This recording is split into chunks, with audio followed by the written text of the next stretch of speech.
Cámara 12 a la pantalla 2. En sección C, desconocido aproximándose a la frontera.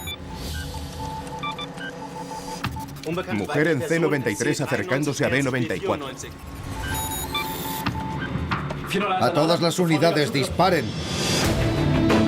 Érase una vez el sueño de una frontera perfecta, segura, invisible, infranqueable. Un sistema de aviso inteligente que registraba cualquier movimiento. Alta tecnología en lugar de vallas y armas de fuego. Los trabajos de la muralla del futuro comenzaron en secreto en 1983. Era un muro oculto en un seto. Los fugitivos serían inmovilizados con anestesia. La llamaron Muralla 2000. Nunca llegó a construirse.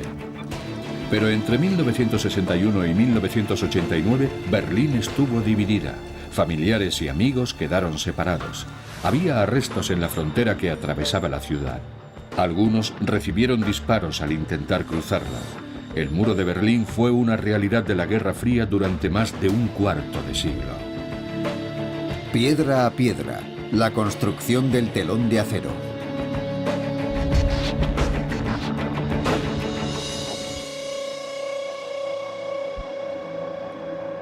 Mayo de 1945, hora cero. Tras 13 años de dictadura, Alemania estaba en ruinas. En la conferencia de Potsdam, Stalin, Truman y Churchill establecieron las reglas de la posguerra. Alemania nunca volvería a ser tan poderosa. No sería posible reconstruir un imperio alemán. Por eso el país fue desmilitarizado, desnazificado y dividido en 4 zonas de ocupación: americana, francesa, británica y al este la zona soviética. Pero antes de acabar la guerra, quedó claro que la política de ocupación conjunta sería un fracaso. La Unión Soviética impuso un sistema comunista en su zona, mientras los aliados querían una economía de mercado. Alemania tardaría en reunificarse y comenzaron los preparativos para la división. En 1949 se formaron 2 estados alemanes, la República Federal al oeste y la República Democrática al este. Así, el telón de acero cayó sobre Alemania. Berlín tuvo un lugar especial durante la Guerra Fría. Las potencias ocupantes se hicieron con la ciudad desde el final de la guerra y cada país ocupó un sector. Berlín Oriental sería el sector soviético y desde 1949 sería capital de Alemania Oriental. Era el único lugar desde donde se podía cruzar la frontera entre el este y el oeste y pasar libremente de un mundo al otro en tren, en coche o a pie. La frontera abierta de Berlín era el talón de Aquiles de la Alemania Oriental. Mucha gente huía de Alemania Oriental.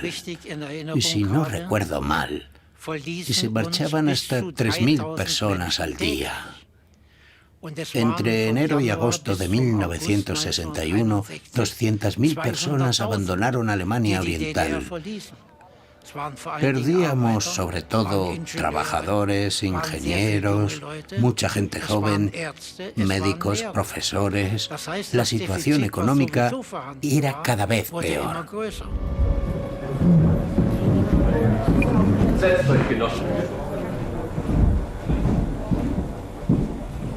A principios del verano de 1961, Alemania Oriental amenazaba con derrumbarse, pero todavía quedaba una carta por jugar. Camaradas, conocen nuestra precaria situación.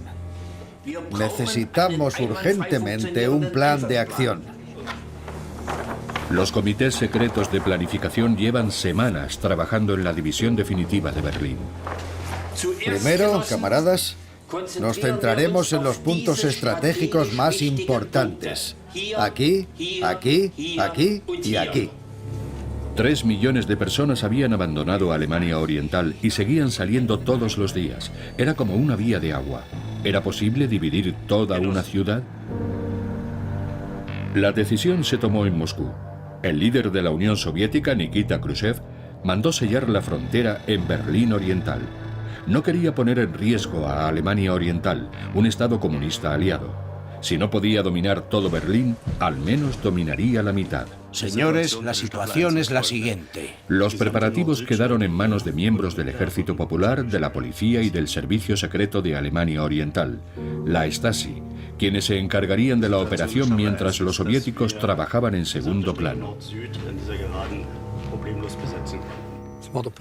El jefe de policía y el director del Departamento de Seguridad presidieron la reunión en la que se decidió cerrar la frontera con Berlín Occidental. Habría unidades militares en segunda línea y el ejército soviético estaría preparado. El plan era ejecutar una operación secreta con 20.000 efectivos uniformados de toda Alemania Oriental en pleno centro de Berlín, el epicentro de la Guerra Fría.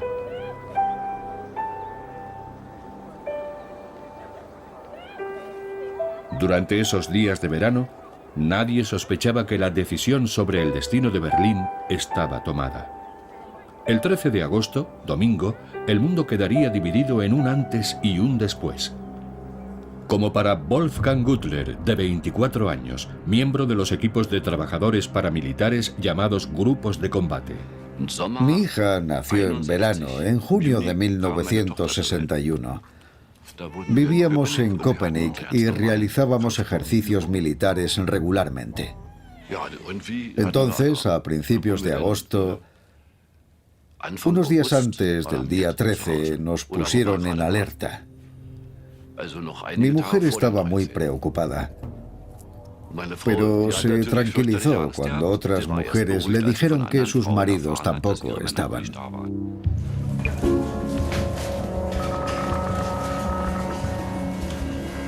Secreto absoluto, numerosos efectivos y el apoyo de la Unión Soviética hacían posible el bloqueo. Pero, ¿cómo reaccionaría el pueblo de Alemania Oriental? ¿Cuál sería la respuesta de los habitantes de Berlín Occidental y de los aliados occidentales? Cuando llegó la orden durante la noche del 12 al 13 de agosto, el resultado de la operación era incierto. Nos despertaron a medianoche y nos ordenaron vestirnos y ponernos en marcha. Entonces nos dijeron que teníamos que asegurar la frontera. Ahí empezó todo. Las tropas se desplegaron al mismo tiempo en todo Berlín.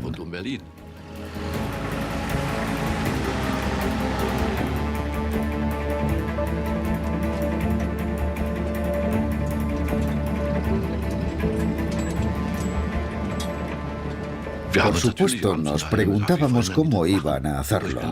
Todo Berlín. Nos parecía algo imposible. La frontera medía 43,5 kilómetros y atravesaba la ciudad. Y habría que cerrarla herméticamente. A la 1:30 de la mañana se pararon todas las rutas de tren y de metro que se dirigían al oeste.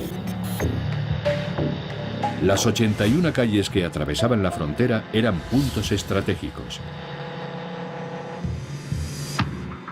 También tenían en el punto de mira muchos canales y puentes tanto del centro como de las afueras, como el puente de Glienicke entre Potsdam y Berlín Occidental.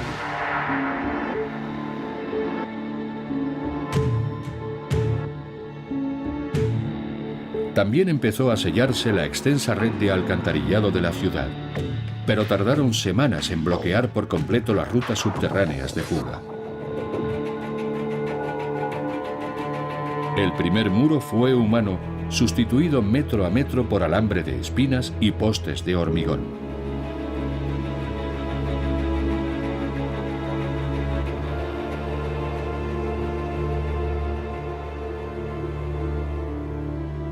El factor sorpresa fue decisivo. Los berlineses se sintieron intimidados, aturdidos y desesperados. Las noticias sobre lo sucedido provocaron la indignación. Cientos de habitantes de Berlín Occidental se reunieron junto a la frontera reclamando respuestas. Varios agitadores se acercaron a la puerta de Brandenburgo y empezaron a escupir a la policía de frontera y a los antidisturbios. Yo les dije a mis hombres, ¿para qué son las bayonetas? Que se vean. Cada vez que alguien se acercaba, le enseñaban la bayoneta. Eso funcionó y la situación se tranquilizó. Sin embargo, nadie tenía interés en empeorar las cosas. El presidente estadounidense John Fitzgerald Kennedy dijo, no es una solución muy elegante, pero un muro es mejor que una guerra. El presidente de Alemania Oriental, Walter Ulbricht, podía estar satisfecho. Pero el verdadero cerebro de la operación era Erich Honecker, el responsable de seguridad. No sabíamos que existía esa unidad dirigida por Erich Honecker. Después del 13 de agosto, se corrió la voz de que Erich Honecker siempre estaba presente. Creo que eso le hizo ganar autoridad entre las Fuerzas Armadas y el personal de seguridad. Visto en perspectiva, ese fue su gran logro.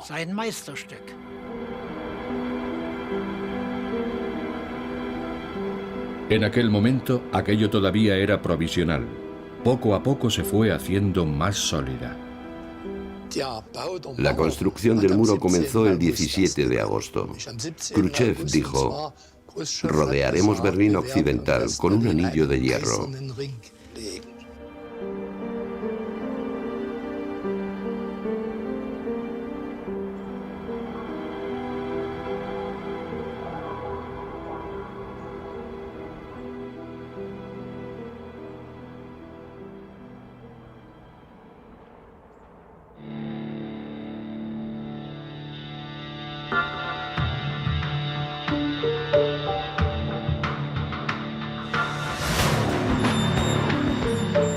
En algunos puntos del centro de Berlín era prácticamente imposible conseguir una protección fiable de la frontera. Uno de los puntos problemáticos era la Bernauer Straße en el distrito Mitte. Aquí, el sector oriental acababa justo en la puerta. La acera ya era del sector francés occidental. Los soldados de Alemania Oriental no podían pisarla. Estaba prohibido superar el límite incluso por 1 centímetro. La policía de Berlín Occidental y los soldados franceses no bajaban la guardia. Los soviéticos habían dado instrucciones claras. No podía haber incidentes fronterizos en ningún caso. Algunos habitantes de Bernauer Straße aprovecharon lo que parecía la última oportunidad para huir. Los responsables de la frontera tenían que actuar.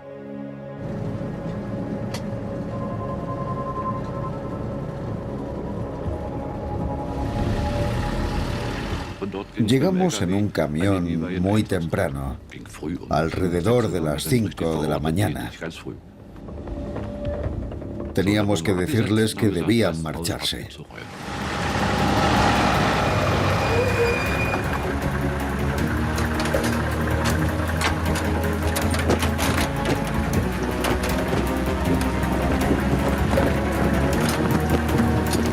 Las casas de Bernauer Straße ponían en peligro la seguridad de la frontera. Los grupos de combate de la clase obrera tuvieron que desahuciar a sus vecinos. ¡Vamos! ¡Llamad a todas las puertas!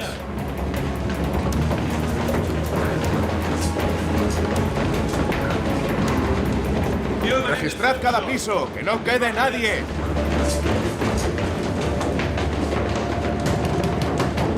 ¡Abran la puerta! ¡Vamos, abran! Vístanse. Vamos. Tienen que salir ahora mismo. Nunca olvidaré ese momento. Casi todos lloraban. Estaban muy afectados. Tras una conversación muy agitada, entendieron que no podían hacer nada. Tenían que obedecer. Pudieron llevarse una pequeña bolsa con su documentación y algunos objetos personales. No sabían dónde iban. Estaban aterrorizados.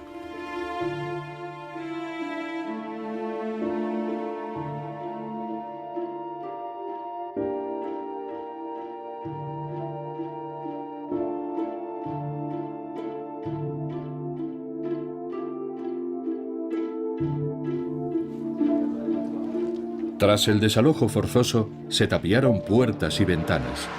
Tenían que sellar todas las rutas de escape hacia el oeste. Las fortificaciones eran cada vez mayores. Día tras día, los soldados fueron tapiando todos los edificios.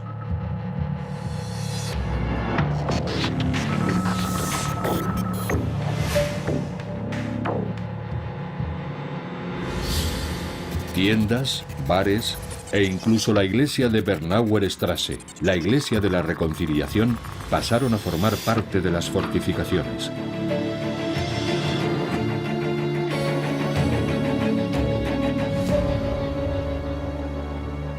La frontera se hacía más infranqueable, pero miles de personas lograron huir en los primeros días. Los subfusiles y los fusiles estaban descargados. Llevábamos la munición en los cinturones, sellada. No nos permitían usar las armas. Pronto se corrió la voz de que los guardias no disparaban a quien intentaba escapar. Pero eso iba a cambiar. 9 días después del 13 de agosto, los soldados recibieron permiso para tirar a matar después de un disparo de advertencia. Quienes no respetan nuestra frontera conocerán nuestras balas. Günther Litfin no respetó la frontera. El 24 de agosto de 1961 intentó cruzar a través del río Spree. Los guardias abrieron fuego. Una bala lo alcanzó y lo mató. Fue el primer muerto del muro de Berlín. Pero no todos los guardias de la frontera querían obedecer. A ojos de los responsables del muro, la deserción dañaba la moral de las tropas. Era un problema grave, pero para los soldados solo era un pequeño salto. Gerd Sommerlatte fue uno de los que cambiaron de bando en septiembre de 1961. Quería empezar una nueva vida en Occidente. Ya tenía el billete de huida. El bar que había frente al campamento de refugiados era un lugar muy popular. Allí, Gerd, con 19 años, encontró un refugio. Se compartían noticias y se forjaban conexiones. Los 2 hombres que atendían el bar también eran de Alemania Oriental, como él. Se veían muchas veces en el bar, también el día antes de la fuga. Un día se acercaron a mí y me dijeron: «Tú eres policía de frontera, ¿verdad? ¿No puedes ayudarnos? Queremos sacar a nuestras esposas de Berlín Oriental. ¿Conoces alguna ruta por donde sea posible hacerlo?»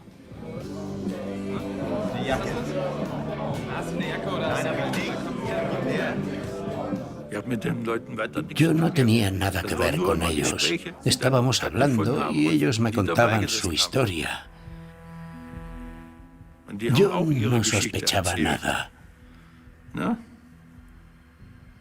No sospechaba que pudiese haber nada más.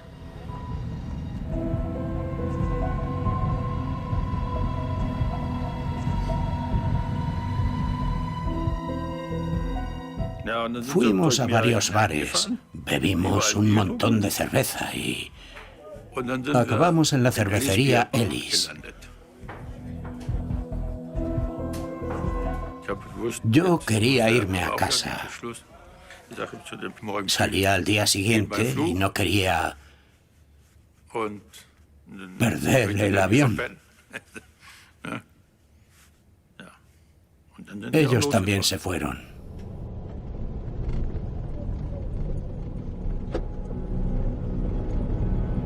Lo que no sabía era que el brazo del régimen llegaba incluso al oeste, aparentemente seguro. Sus 2 compañeros querían volver, echaban de menos su hogar e hicieron un pacto con el servicio secreto, la Stasi. El traidor, Gerd Sommerlatte, fue el pago de su propia inmunidad. Me dijo: «No montes un escándalo.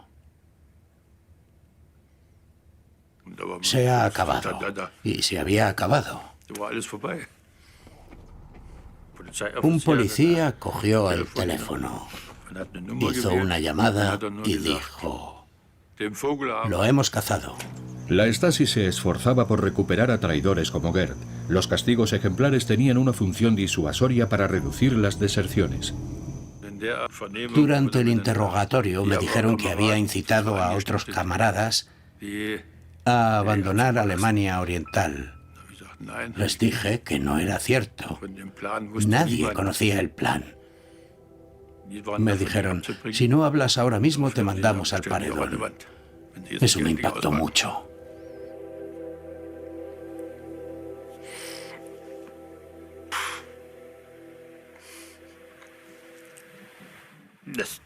Fue como un jarro de agua fría. Un gran shock.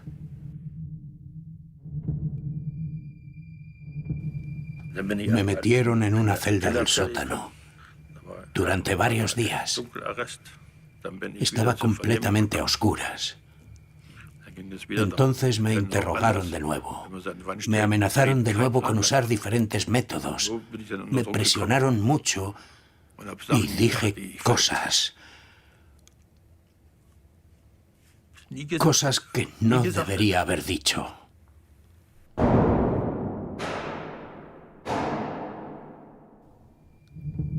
Gerd Sommerlatte incriminó a 7 compañeros. Nunca supo que fue de ellos. A él lo sentenciaron a 10 años de prisión como un criminal peligroso.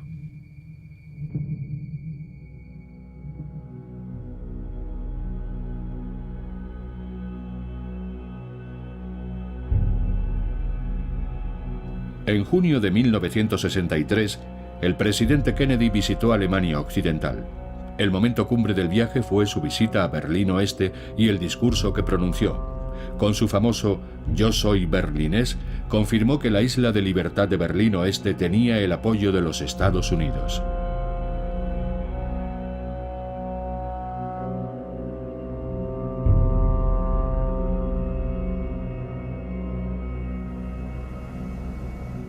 La imagen de la autoproclamada Alemania Buena quedó muy dañada, pero los dirigentes de la Alemania Oriental y de la Unión Soviética consiguieron su objetivo. El acceso a Berlín Oeste estaba cerrado y Occidente aceptaba la situación. Los responsables de la frontera centraron su atención en el resto de la división entre las dos Alemanias. Creían que mucha gente iba a intentar escapar. El alambre de espinas y los guardias no eran suficientes para una frontera de casi 1.400 kilómetros. Y no era posible construir una muralla tan larga.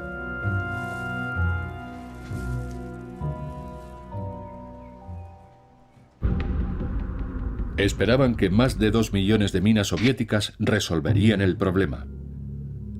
El comandante de las fuerzas soviéticas en Alemania Oriental, Iván Koniev, ofreció asistencia militar al ministro de Defensa de Alemania Oriental, Heinz Hoffmann.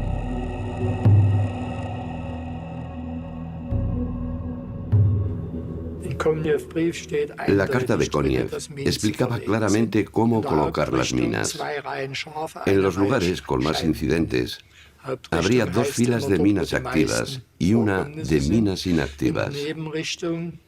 En la otra dirección, 2 filas de minas inactivas y una fila de minas activas. Esto demuestra hasta dónde la Unión Soviética era quien tomaba las decisiones estratégicas.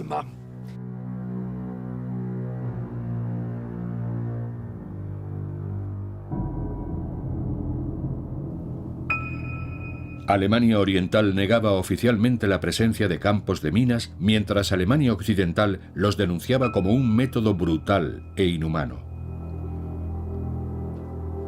En el lado occidental, Horst Pawlowski solía llevar grupos de jóvenes de excursión a la frontera entre las Alemanias, formación política sobre el terreno. Tenía un grupo de jóvenes de 18 a 24 años. El alcalde nos había hablado de un lugar desde donde se veía claramente la frontera. Había 20 o 30 metros de hierba.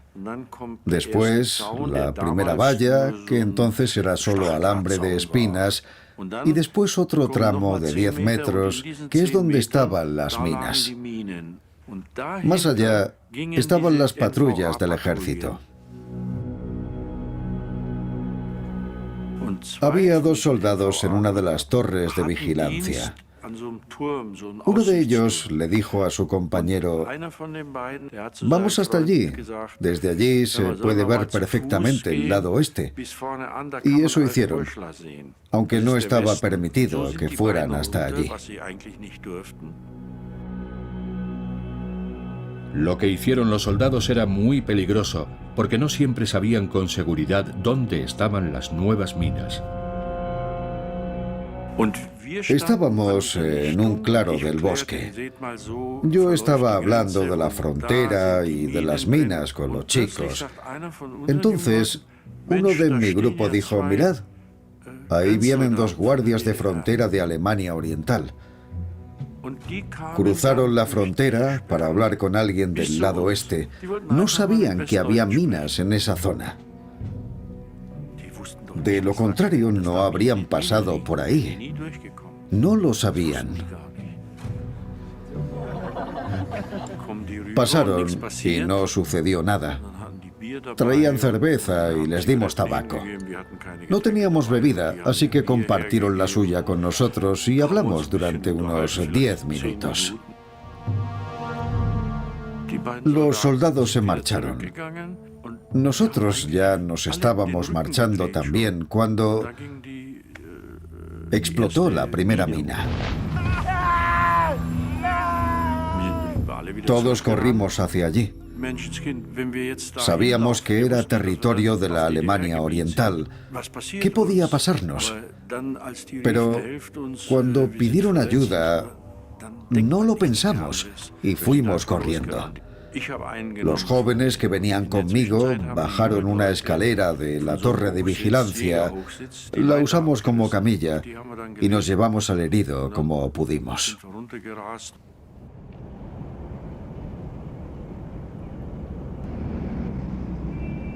Siegfried, que así se llamaba, acababa de tener un hijo.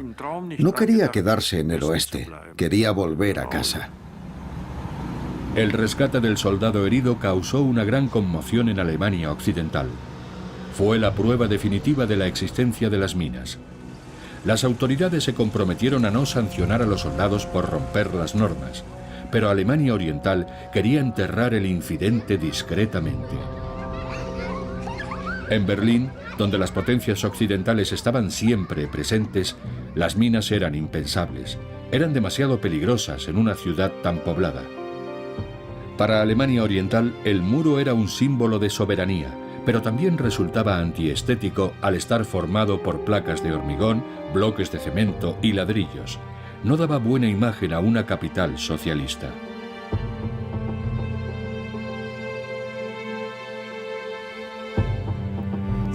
La frontera debía ser bonita.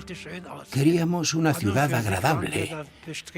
¿Por qué no tener también una frontera bonita? En 1966 comenzó la construcción de un nuevo muro con impacto visual positivo. Una completa infraestructura fronteriza. Un primer muro. Una valla con alarmas, pinchos de metal, torres de vigilancia, una zanja para vehículos y después un nuevo muro con una altura de 3 metros. Por la noche, la frontera iluminada se veía incluso desde el espacio. Para minimizar el número de incidentes en el muro, se asignaron más guardias. Casi todos eran muy jóvenes, en el comienzo de su vida adulta. No me importaba el ejército ni esas cosas. Sabía que eran solo 18 meses.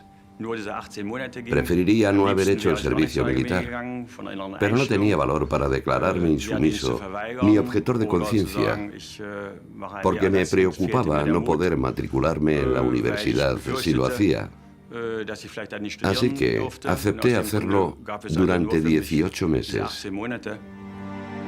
De repente, Geraint Müller se enfrentó a una situación inesperada.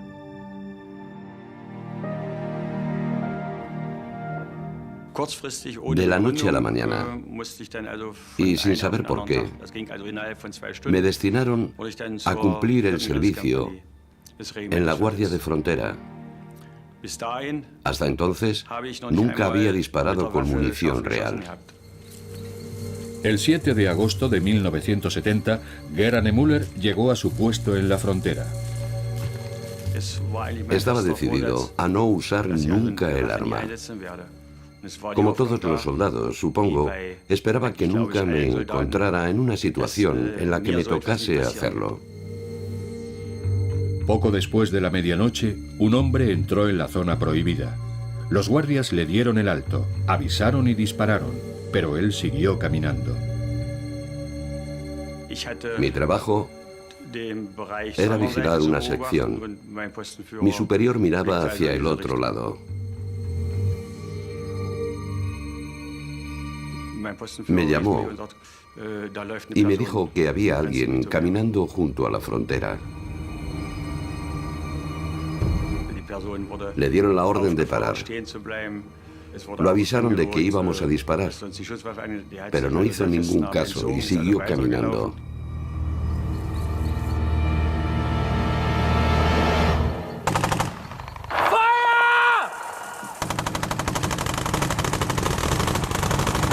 Seis guardias dispararon en total 176 balas.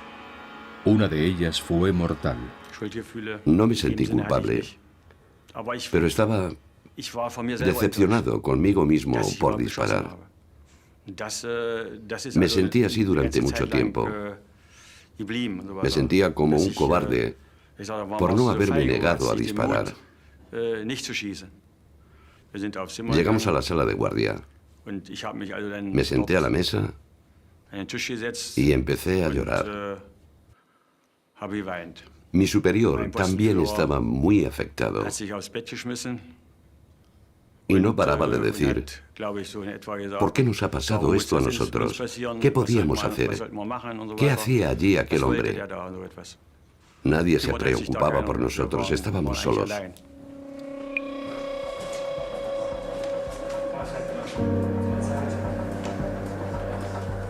La Stasi asumió el caso. Los 6 guardias recibieron orden de guardar silencio y la identidad del muerto se mantuvo en secreto. Era de Berlín Oeste. Había saltado el muro borracho. Se llamaba Gerald Timm. Era un asunto difícil, una muerte violenta que podía tener un efecto negativo en las delicadas relaciones este-oeste.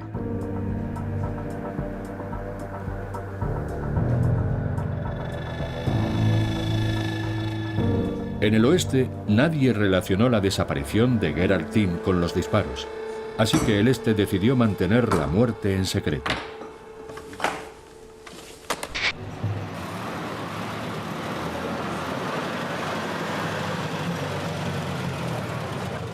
Disparos en la frontera. Las autoridades estaban muy interesadas en el factor de riesgo humano. ¿Cómo reaccionaban los soldados? ¿Cómo se enfrentaban al miedo y a la culpa? A principios de los años 70 se encontró una solución práctica. Se construyó una nueva valla equipada con armas automáticas. El SM-70, un dispositivo automático que no tenía dilemas morales, ni sentía miedo o culpa. Erich Honecker ordenó la instalación de más de 60.000 de estas armas automáticas. Lanzaban más de 100 esquirlas de metal contra cualquier cosa que tocase los cables disparadores. Nuestra sección medía 15 kilómetros de ancho. Habíamos visto a 2 personas intentando cruzar la frontera. Cuando se dieron cuenta de que se habían equivocado de camino, intentaron pasar por otro lado.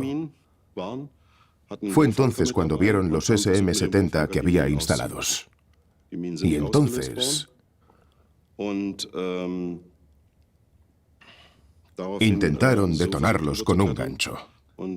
No lo lograron, así que intentaron trepar. Entonces uno de ellos pisó una mina y explotó. Perdió la pierna.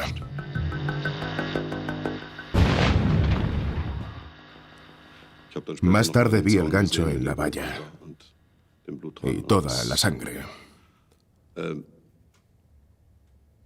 Puede sonar extraño, pero mi primer sentimiento no fue la compasión. No sentía lástima por otro ser humano. Era una imagen horrible. Pero mi primer pensamiento fue: ha cruzado. Era un enemigo que había logrado cruzar, aunque yo tenía órdenes de evitarlo. La instalación del SM-70 tuvo lugar durante una época de enfriamiento internacional. Estados Unidos y la Unión Soviética acordaron una tregua en la Guerra Fría. Los dos estados alemanes tuvieron un ligero acercamiento. Alemania Oriental aprovechó para conquistar la diplomacia mundial. Entre 1972 y 1974, los estados occidentales abrieron embajadas en Berlín Este. Los incidentes fronterizos con munición real eran noticia en todo el mundo siempre que se producían y servían para presentar a Alemania Oriental como un estado inhumano e injusto. Por eso era tan importante tener el menor número de incidentes posibles de este tipo.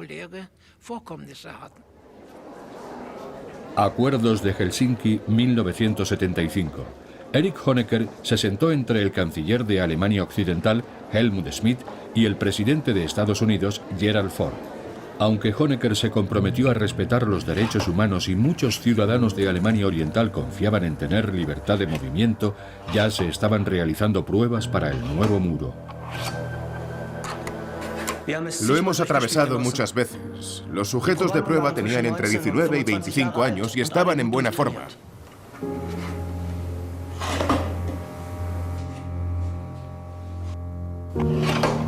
Se simulaban escenarios de fuga en un nuevo modelo de muro. La probabilidad de arrestar a una persona en su intento es superior al 90%.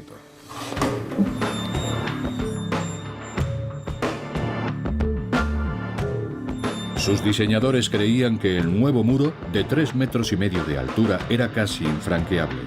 Además, necesitaba poco mantenimiento y estaba construido con paneles fáciles de fabricar.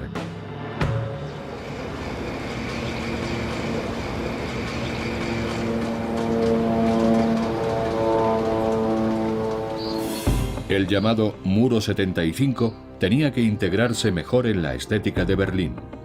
Para mejorar su aspecto visual en su cara occidental, los paneles de hormigón se pintaron de blanco en lugar del monótono gris. Al este, el color blanco tenía otra función. Los intentos de fuga se veían mejor con un fondo blanco. Pero muy pocos llegaban a la zona fronteriza. El 95% eran arrestados antes. Los guardias detectaban a los que se acercaban. A partir de 1983 se retiraron los dispositivos de disparo automático y las minas a cambio de una inyección de capital de Alemania Occidental. Alemania Oriental atravesaba una grave crisis financiera. Sin la entrada de divisas estaban al borde de la quiebra. Una semana no dormí más de 5 horas en total. Tenía los nervios a flor de piel. Y dije que si seguíamos así, me iría a desayunar a Weiner Schmieden, la primera ciudad al otro lado de la frontera, que estaba amenazando con desertar. 2 horas más tarde me destinaron a otro lugar y no volví a ver a mis compañeros de la frontera. A pesar del desarme en la frontera entre ambas Alemanias, el sistema se seguía reforzando, sobre todo en Berlín. Una franja despejada recorría la ciudad diseñada para que los guardias tuviesen buena visibilidad para disparar si era necesario. Me citaron para una reunión con Erich Honecker. Me mostró un libro con imágenes de estructuras en Berlín Este, desde depósitos de agua hasta el aeropuerto de Schönefeld. En cada una de ellas me preguntaba, ¿es necesario? ¿La ciudad necesita esto? Entonces yo le decía, no, eso ya no hace falta. El depósito lleva años cerrado. Entonces decía, muy bien, podemos demolerlo. Una de esas estructuras fue la Iglesia de la Reconciliación. Ya no se usaba, así que cayó víctima de la operación.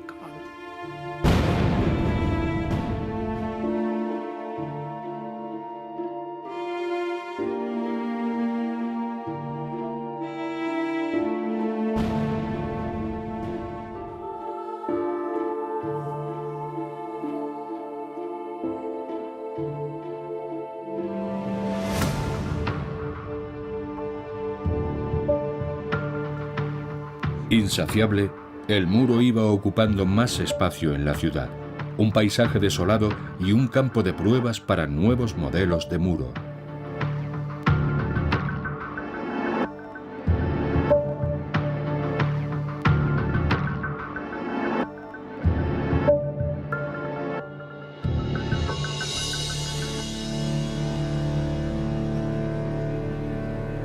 Los expertos llevaban años trabajando en un nuevo muro. Buscaban una solución para hacer una frontera infranqueable sin disparar ni matar a los fugitivos. El objetivo no era humanitario, sino parte de una estrategia. Cada muerto en la frontera era un golpe para la reputación internacional de Alemania Oriental. A partir de 1983, un grupo de trabajo coordinó la planificación de la frontera tecnológica. Más de 30 centros de investigación de Alemania Oriental desarrollaron prototipos para el Muro 2000. Exploraban todas las posibilidades: infrarrojos, microondas, dispositivos de localización, detectores de vibración, campos de sensores. La idea no era nueva. Usar sensores u otros elementos para detectar si algo se mueve cerca. Todos hemos visto en el cine cómo alguien apoya la oreja en el raíl para saber si el tren se acerca. Ese es el principio básico. La Stasi debía aprobar a todos los científicos e ingenieros. Tenían que ser políticamente fiables y sin conexiones con el oeste. Pero el progreso no era posible sin la experiencia de los enemigos de Occidente.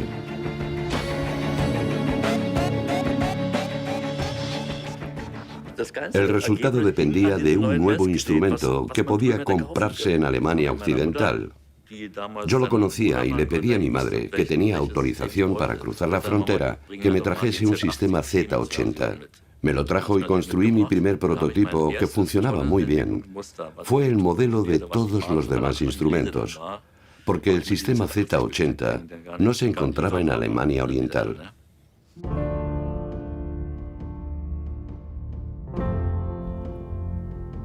El muro perfecto, una visión sin futuro. El nuevo hombre fuerte del Kremlin, Mikhail Gorbachev, tenía ideas nuevas.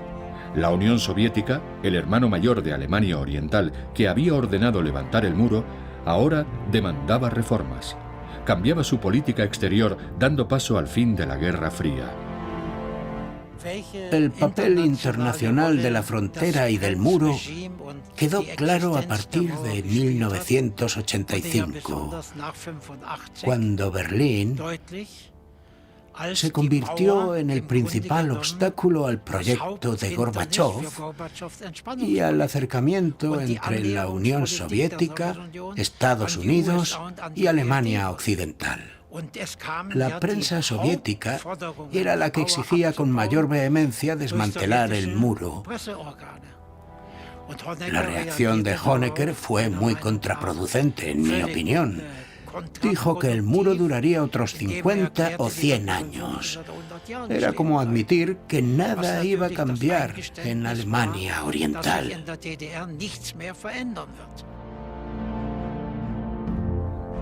Alemania Oriental, 28 años después de la construcción del muro. Un país paralizado. Un estado moribundo.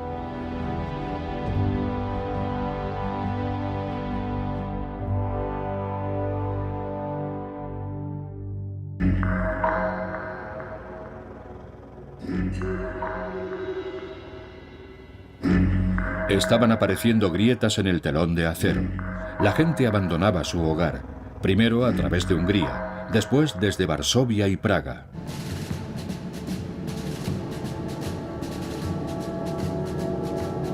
El 7 de octubre de 1989, Alemania Oriental celebraba sus 40 años. Pero se había acabado el tiempo del socialismo en el estado de los obreros y los campesinos. Honecker se negaba a aceptarlo y quería defender a Alemania Oriental por todos los medios, incluso con tanques y fusiles. El Estado se enfrentaba a la mayor crisis. Cada vez más gente demandaba cambios. Querían democracia y libertad.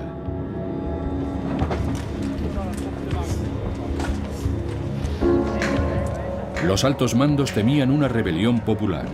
Una vez más, los grupos de combate, la vanguardia de la clase obrera, tenían el encargo de proteger el socialismo, como en 1961.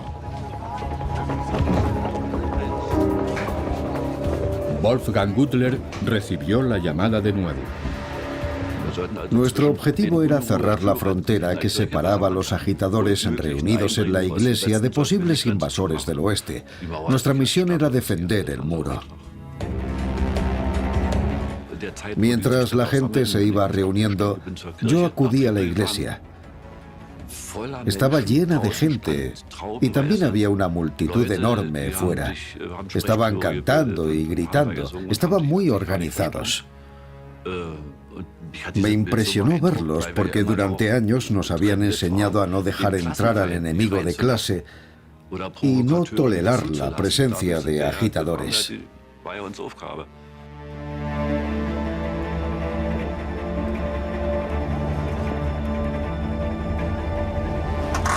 Volví y ordené a mi unidad que dejasen toda la munición en el camión. No debíamos causar ningún daño. La gente que acababa de ver no eran enemigos de clase. Eran ciudadanos de Alemania Oriental que ya no toleraban la situación.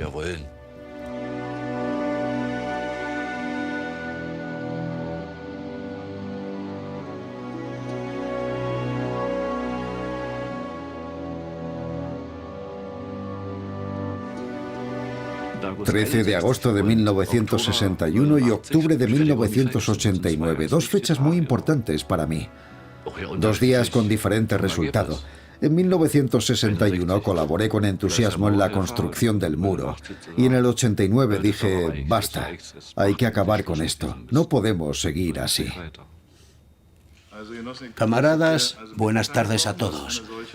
Me han dado el siguiente aviso con fecha de hoy. Supongo que ya lo habrán recibido. Las visitas privadas al extranjero se permiten sin necesidad de demostrar acontecimientos familiares o similares. Los agentes de policía tienen orden de gestionar desde este momento las solicitudes de visado sin obstáculos previos ni demoras injustificadas.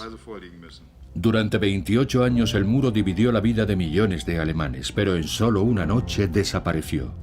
Llegaron las primeras personas preguntando si podían cruzar.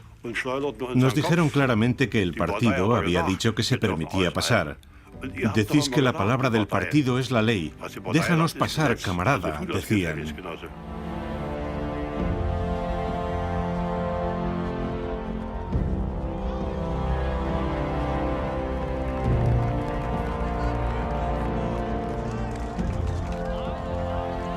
De repente era como un abismo. Estábamos preparados para un cambio en el país. Sabíamos que habría cambios políticos y en la estructura del partido. Pero no estábamos preparados para ver cómo todo el sistema se desmoronaba en un instante.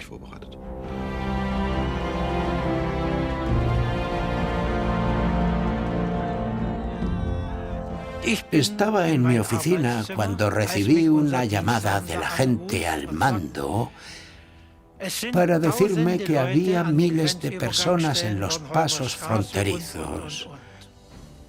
Yo le pregunté por qué y me respondió, ¿no sabes lo que ha dicho Schabowski? La frontera está abierta. Pon la televisión de Alemania Occidental, ahí puedes verlo todo.